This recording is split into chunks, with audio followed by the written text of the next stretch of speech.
En temps normal, j'aurais jamais porté ça, ni ça. Aujourd'hui, on se réparque avec des choses que j'ai jamais mises. Il y a plein de trucs que je reçois que je mets jamais. Ce fameux masque. C'est plutôt satisfaisant. Parfait pour mon gros nez, ça. Est-ce que j'ai l'air de ressembler à un bébé bleu tout droit sorti d'un épisode de Black Mirror ou est-ce que j'ai l'air de ressembler à Elephant Man? J'aime pas. Allez hop. Quand même, en 2 minutes, il a l'air de m'avoir bien hydraté. Ensuite, niveau make-up, je reçois souvent plein de trucs que j'ai jamais eu l'occasion de tester. De la part d'Embryolise. Donc, il y a écrit soin blush de peau. Vous voyez, je m'en parle, rien n'est utilisé. Hop. Est-ce que vous voyez la différence? Moi un petit peu. Ensuite j'ai déjà reçu ça de la part de Make Up Forever. Je l'ai jamais mis parce que qui met littéralement du rouge à lèvres? Genre vraiment du rouge à lèvres. Je sais pas. Le crayon, pourquoi pas?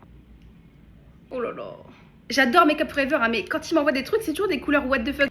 En tout cas ça fait vraiment des dents blanches. Ça c'est un bon point. Ensuite ça je sais pas ce qui m'a pris. Je l'ai vraiment acheté de mon plein gré. Un crayon violet. Je pense qu'on va essayer de se faire un eyeliner avec parce que je déteste mettre du crayon dans la muqueuse. Ok, why not?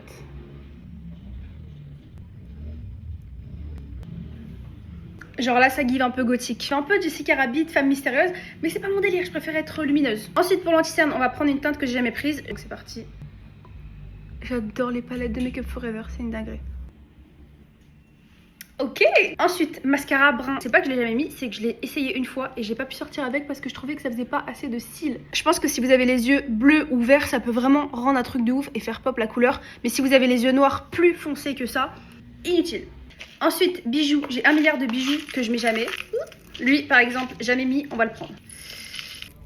Je mets jamais de bijoux alors que c'est vraiment ce qui fait le charme d'une personne. Il se met comme ça et ça, c'est fait exprès. Grrr, femme fatale. Mais c'est beau, hein, c'est bizarre ce qui se passe. Je suis en train de kiffer un personnage qui n'est pas du tout moi. Ok, pour les accessoires à cheveux, je mets jamais rien. Et j'ai toujours rêvé de mettre un foulard, donc on va essayer. Oh, mais je rêve où ça donne. Mais c'est trop mignon. Ensuite, niveau odeur, on va mettre le parfum que j'ai fait moi-même. Vous allez dire c'est de la triche? Non. Ils m'ont dit d'attendre 3 semaines pour le laisser macérer après que je l'ai fait à l'usine. Et en fait, ça fait 6 mois que je le laisse mourir dans son coin. Et ben vous savez quoi? Il sent très bon. Ensuite, partie la plus intéressante, les habits. J'ai plein d'habits que je mets jamais. Ne me demandez pas pourquoi j'ai ça. Je l'ai reçu. J'aurais jamais commandé ça. On va mettre ça. Je les ai jamais mis de ma vie. Ça va pas du tout avec la tenue. Mais on n'a pas dit qu'on voulait faire quelque chose de beau. On a dit on met tout ce que j'ai jamais mis. J'ai tout respecté. Ah bah oui forcément. Et ben écoutez c'est pas si mal comme concept. Mettez tout ce que vous avez jamais mis chez vous ensemble dans la même journée. Habits, make-up et soins. Et franchement c'est archi drôle comme expérience. Ça rend ça. Vous devriez vraiment essayer de mettre les choses que vous avez jamais mis chez vous.